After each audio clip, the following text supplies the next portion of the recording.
สวัสดีจ้าจะพาคนกำลังสิลงมาไปกระซองไปนั่งข้างเจวันเด้อใครในมาแล้วนะมีใครอยู่เนี่ยจ้ะ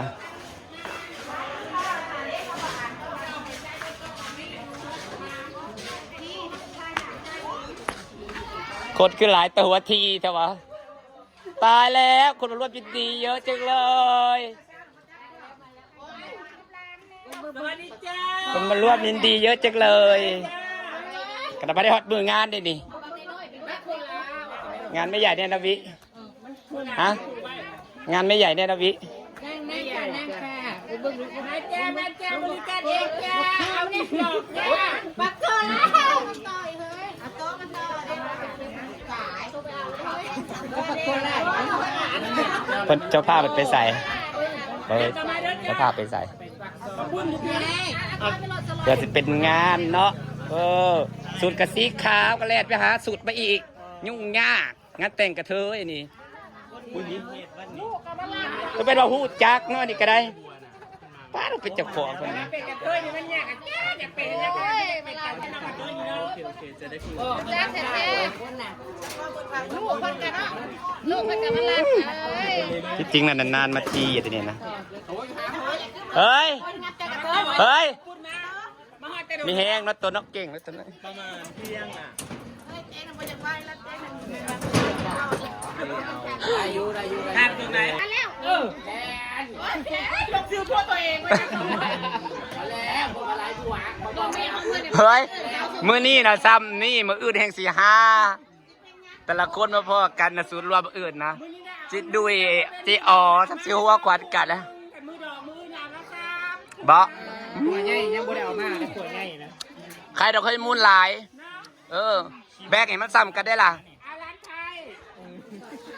ยยังมาใส่ยาเฮ้ยร้านไผ่กับยาน่ะไผ่อะดิโอ้ยแต่ยาละงามเนาะร้านไทยยังบ่ไผ่เท่ากว่ากันโอ้ยร้านไทยบุรแก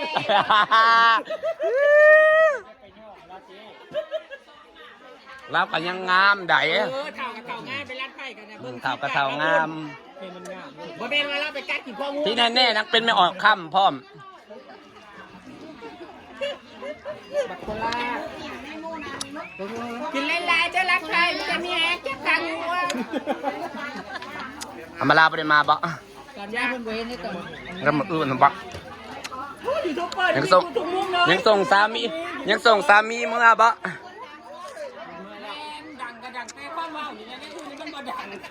ก้อยกระดังก็กันหรือดังที่ตีหาผู้หนึ่งเข่าหนึ่งเก่าจะตีหาใครแต่ใส่แก๊ส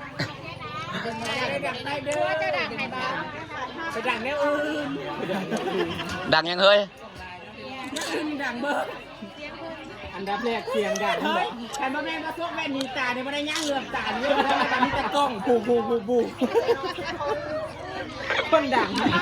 วรรณวาเนี่ยกันไปอยากเห็นคนดังกันได้10,000-20,000ได้พอจะได้หัวปัจจัยมี2หัวเฮ้ยไม้ไว้เนี่ยเด้อกับบ่ได้มากับตั้งแม่นอะไรได้บ่ไม้ไว้ยันเต็งลงไปต้อยจะตีนชิขาผูกไว้ยันมือ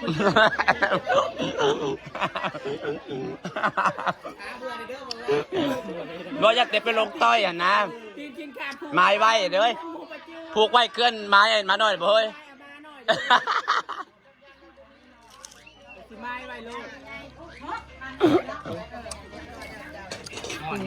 เคยใหม่หน้าตาสดใสนะเฮ้ยคือหน้าตาใสเป็นปกติใช่ปะเนาะมื่อนี่หน้ามีออร่าเฮ้ยเคยใหม่นะหน้ามีออร่าเนาะ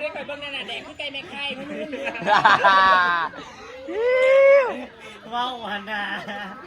สีมันผัดมานเนี่ยเฮ้ย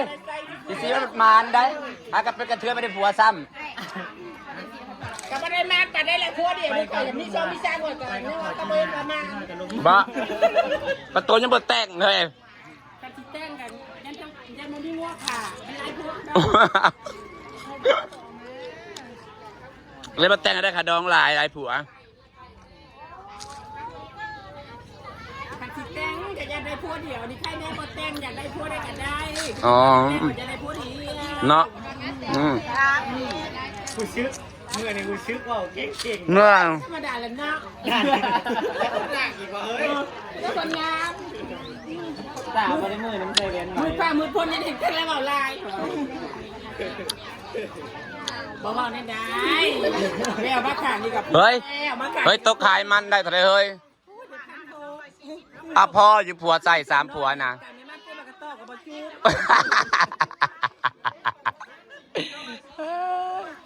พี่นาเลยเห็ดลายๆได้ผัวลายผัวนั่น เฮ้ยพี่นาเดี๋ยวมาไม่ได้อย่างเห็นเด้อ มันเมื่อย บอกงาม มันดีเลยปี ดี นี้ ยังไงมันบ่เป็นหัวนะ หง่าลายเนาะ 5 บาทก็โดนบ่เลย5 บาทแล้ว ต้องพุ่นกระเบิ่งลายมือเนาะเต็มอยู่เนาะพุ่นกำลังเบิ่งลายมืออยู่ โอ้แดงไม่กล้า วันนี้เห็นสาววันออกบ้านด้วยจ้าถ้าอยากทามาบ้านนะสั่งเป็นบ้านหรือสั่งเป็นห้านค้าคะไงแท้ไงว่า คนเขามีเงินเนาะ โอ้ยอย่าสูงมากว่าคือบางทีเราแบบว่า บ้านหมู่ขึ้นมาแล้วบ้านเขากลายเป็นกระต๊อบทันทีเลย กระยาแล้วเราข้อมูลแล้ว100%แหละข้อมูลก็ได้กันราคา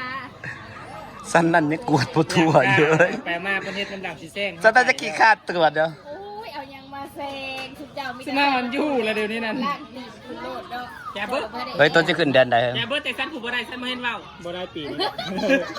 ข้างมึงปีนาข้างเบิ้งอีกได้ปีนาเนาะ เจ้าดีคน โอ้ยมันซ้ำเหลวเพราะแฮเนาะเทไปแฮงมันจะเทพื้นแล้วบ่ โบอันกระจุกเจ้ากับเพื่อนใส่กระสอบมาถักไว้ กระจกกับซ้ำหนาเฮือนเพิ่นกระจกซ้ำหนาเฮือนเพิ่นก็สิประมาณจะ50,000มั้ง ลงไปไล่พื้นอยู่ตัวบ้านนะมัน บาทง่ายประมาณ30,000ฝ่าย หน้าบ้านนั่นบ่ ก็6-7,000อยู่ด้วย จะเอาแบบวัตถุอลูมิเนียม มันสิมาแพงช่วงนี้แหละ กระจก โบเขาคิดว่ากระจกแบบสำเร็จรูป เขาได้ไล่เป็ดก็ได้แหละ ป้องนี่2,500สีป้อง25,000เลยด้วย ป้องละ2,500ปกติแพงอยู่นะ ของเรามี10ป้องจะ25,000บาทง่ายมา36,000คือปันหมด เพื่อนฉันน่ะเบิดเทือนแล้วก็เบิดหน้าบ้านน่ะไอ้กับรวมไอ้เล็กดัดไอ้กันอันนั้นพร้อมได้น่ะ3อะไรว่า29,000 บ่สวงเฮามันยังหมดเทศแต่สวงเจ้าเฮ็ดอันเดียวมันยังกับเทศเด้อ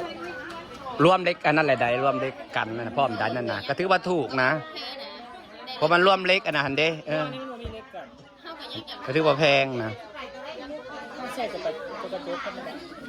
แล้วเฮา บ้า แต่พอประตูใหญ่น่ะมันไอ้12,000แล้วก็ข้างในน่ะ19,000ก็ถือว่าบ่แพงนะว่าไม่ได้เล็กดัดนำ เทพอยู่ในเฮาแต่ว่า3-4 เพื่อนก็สิแล้วเฮ้ย บุกละย่าไปอยู่ไว้มาจะไปให้อยู่ให้เรากินให้มันเลิกในตามไปแดกจะสิกิน มากินพี่จะ ให้ผัวอิ่มก่อนบ่เฮ้ย ก้อนอีกแล้ว ผัวอิ่มก่อนแต่สะอ่อนเนาะสะอ่อนคนมีลูกมีผัว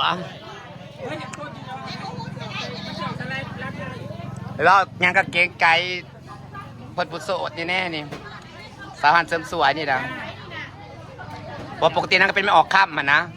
ก็เลยอยากเป็นโสดตลอดเพราะได้ค่ำเลย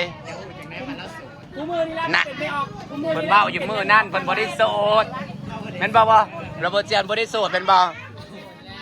บ่ธรรมดานี่ร้อยอยู่ร้อยกินได้นี่ ข้ามแล้ว